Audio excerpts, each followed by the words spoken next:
Dar ne 2 mėnesių neišdirbęs naujasis Seimas, etikos ir procedūrų komisija jau spėjo užversti darbais. Tautos prisikėlimo partijos frakcija etikos sargų paprašė išaiškinti Seimo narės, buvusios dainininkės ir renginių vedėjos Donaldos Meiželytės Vilienės elgesį. Ji gruodžio 22 vakarą nedalyvavo plenarinėme posėdyje, o vedė pramoginį renginį. Tiesa, tos pačios Seimo narės koncertą kalėdinėme Rusijos dujų koncerno Gazprom atstovų vakarėlyje etikos sargai aiškinsis savo iniciatyvą. Sąžiningai tarnauti tėvynei, demokratijai, Lietuvos žmonių geroviai. Te padeda man Dievas. Iš tikrųjų, mūsų frakcija mano, jog toks Seimo nario, nesvarbu kuriai frakcijai jis priklausytų, elgesys nėra tinkamas. Algimantas Salamakinis kritikuoja praeitos Seimo kadencijos įtvirtintą Seimo statuto nuostatą, kad etikos komisija gali nagrinėti parlamentaro elgesį dėl praleistų posėdžių tik tada, kai jis jų praleidžia daugiau kaip pusę. Mes rengiame jau pataisą šitai statuto nuostatai ir kaip ir yra Konstitucijos teismo išvadoje, vieno posėdžio praleidimas yra grubus pažeidimas ir taip turėtų būti, o ne tai, kaip dabar parašyta statute. Tai jeigu pagal praleistus posėdžius Donalda tarsi niekur nenusižengė.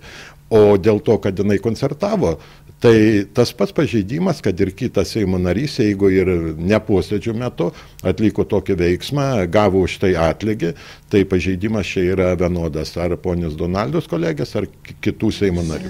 Jei patys Seimo nariai ar pirmininkas būtų laiku tokį prašymą įteikęs, komisijai dabar nereikėtų vieną po kito nagrinėti parlamentarų padainavimų.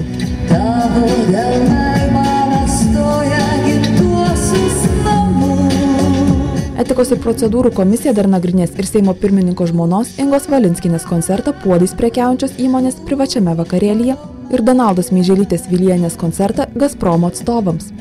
Per trumpą Seimo narės karjerą Inga Valinskinė spėjo ir antrą kartą užkliūti etikos sargams. Antrą kartą ne dėl dainavimo, o dėl komandiruotės į Paryžių kartu su sutuoktiniu. Užkliuvo, mat delegacijoje buvo įrašyta kaip Seimo narė, o ne Seimo pirmininko žmona. Tuo komisijos darbas neapsiriboja. Kalėdų išvakarėse etikos sargai gavo vieno Seimo Jono prašymą išnagrinėti kito Jono elgesį. Jonas Jagminas kreipėsi komisiją po to, kai parlamento naujokas Jonas Stanevičius apkaltino jį vykus į išgalvotą renginį Kelmėje. Esą Stanevičius įžeidė Jagmino garbę ir orumą. Etikos sargų akiratin pakliuvęs konservatorius Egidijus Vareikis jau turėjo nutraukti dėstytojo karjerą. Seimo naujokai Asta Baukutė, Laimontas Dinius ir dar keli patraukė etikos komisijos dėmesį praleidę posėdį. Liberalcentristas Arminas Lydeka, dar vienas parlamentaras, dėl kurio galvą suka etikos sargai. Iš praėjusių metų pajamų deklaracijos paaiškėjo, kad jis skaitydamas paskaitas įvairioms įmonėms prie parlamentaro algos prisidurdavo nemažas sumas, kurias pavadino autoriniu atlyginimu. Naujoje deklaracijoje liberalcentristas vienoje iš pajamas nurodančių grafų įrašė žodinius pranešimus. Komisija aiškinsis, kas yra žodiniai pranešimai. Etikos sargų nemalonę užsitraukė ir pats Seimo pirmininkas dėl žiniasklaidos darbo suvaržymo.